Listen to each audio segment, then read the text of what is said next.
Vieira, e meu grupo vai falar sobre a sociedade e a política na Idade Média. Agora eu vou falar um pouquinho sobre o começo da Idade Média. A Idade Média foi basicamente o período de transição entre a queda do Império Romano no Ocidente e o descobrimento da América. Também foi conhecida como Idade das Trevas e foi dividida em Baixa e Alta Idade Média. A Alta Idade Média foi basicamente o tempo de glória, onde o feudalismo estava bem estabelecido na sociedade. Já a Baixa foi quando as coisas começaram a se declinar. O fim da Idade Média foi basicamente marcado por esses três tópicos: fome, peste e guerra. As guerras já tinham canhões, logo isso acarretava em mais mortes. Já a fome ocorreu devido às mudanças climáticas que houveram na Europa, logo os camponeses não conseguiam plantar nem colher. E mesmo com essa mudança, com esses fatores climáticos, os senhores feudais continuavam com a mesma exigência de produção. Logo isso gerou uma revolta dos camponeses, centralizando a nobreza. Já a peste, também conhecida como peste negra ou bubônica, veio da China por meio das rotas comerciais, provavelmente entrando pela Itália. 1/3 de toda a população europeia morreu. E o fim da Idade Média foi basicamente o começo da formação do Estado moderno, que tem resquícios da sociedade que nós vivemos até hoje. Bom, sobre a economia da Idade Média, podia ser considerada uma economia de subsistência, que é uma economia voltada totalmente para a autossuficiência do feudo, ou seja, eles plantavam e produziam para eles mesmos. E existia também um comércio de escanho, que era um comércio in naturo ou amonetário, no qual já existia o dinheiro, já existia a moeda, mas não era tanto utilizada, era mais um sistema de troca. E sobre a agricultura e as plantações, eram utilizadas uma certa divisões de terras. Por exemplo, existia o manso senhorial, que era a terra em volta do castelo, que tudo que era produzido lá iria ser direcionado automaticamente para o rei. E os servos plantavam lá e tudo que era plantado lá ia direto para o rei.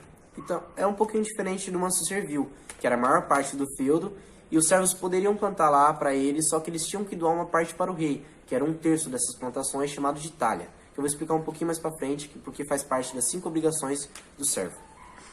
Existiam também as terras comunais, que eram terras mais distantes e eram meio que abandonadas, então era terra de todo mundo plantava, e era mais ou menos assim.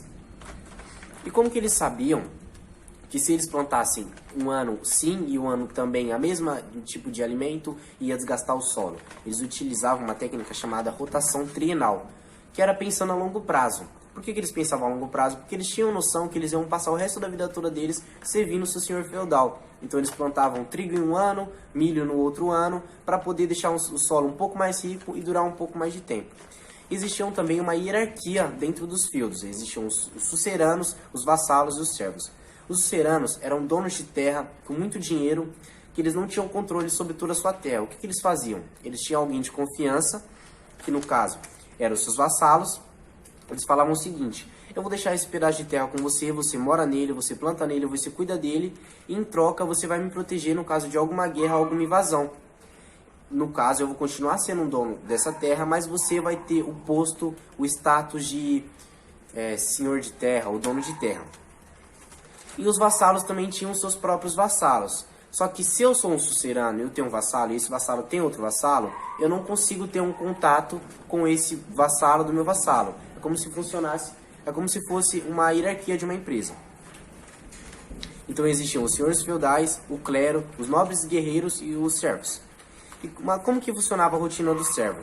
3 dias da sua semana eram utilizados para o trabalho de terras feudais, que eram no manso senhorial, que no caso ia tudo direcionado para o rei.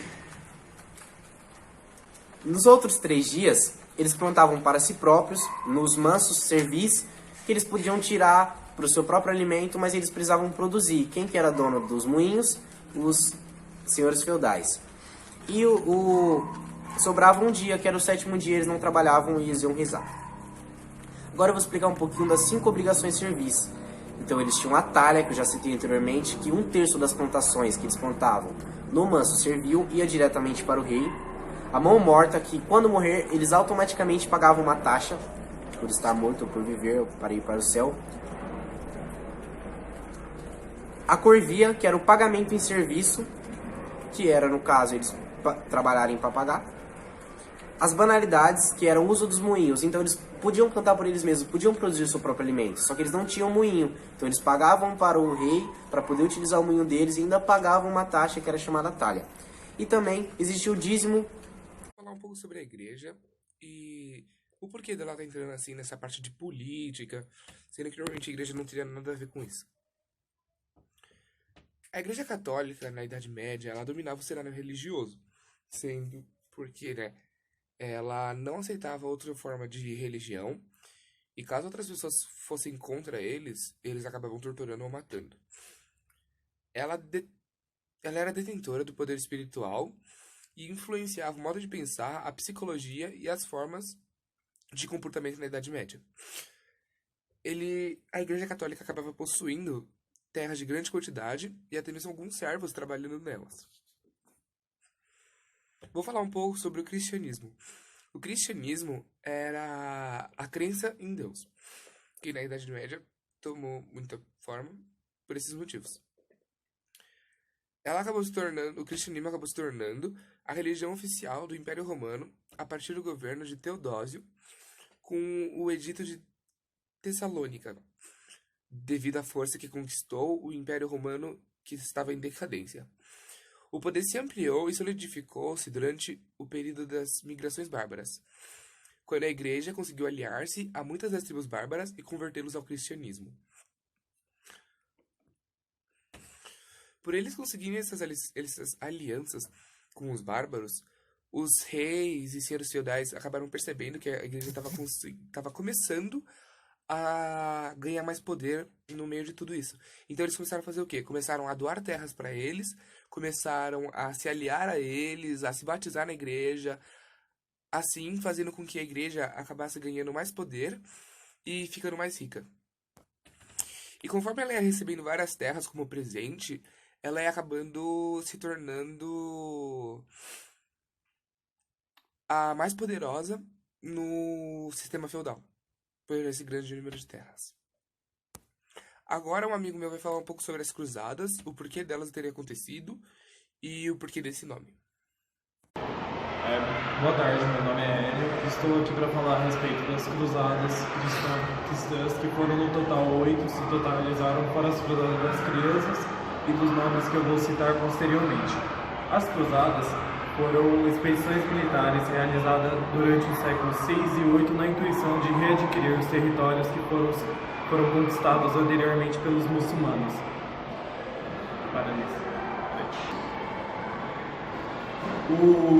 Este evento, essa expedição, ficou conhecida como as Cruzadas por conta de que os soldados que marcharam durante essa expedição utilizavam roupas pretas e brancas com cruzes estampadas tanto em suas roupas quanto em seus escudos, na intuição de proclamar que aquela expedição estava sendo feita em nome do Senhor. O nome Cruzadas foi declarado como Cruzadas dessas expedições por conta dos mesmos os católicos utilizarem como uniforme roupas tanto brancas quanto pretas, com uma cruz estampada tanto em suas roupas quanto em seus escudos.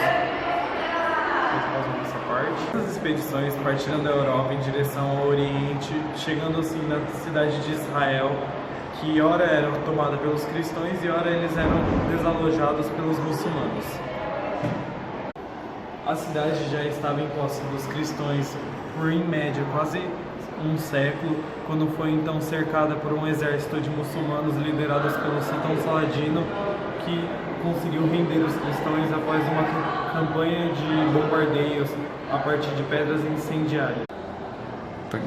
Então, no ano de 1189, os cristãos reagiram com expedições partidas da França, da Inglaterra e da Alemanha, comandadas pelo rei Ricardo I. E esse feito ficou gravado em contos literários, um dos mais famosos, conhecidos como Ricardo Coração de Leão.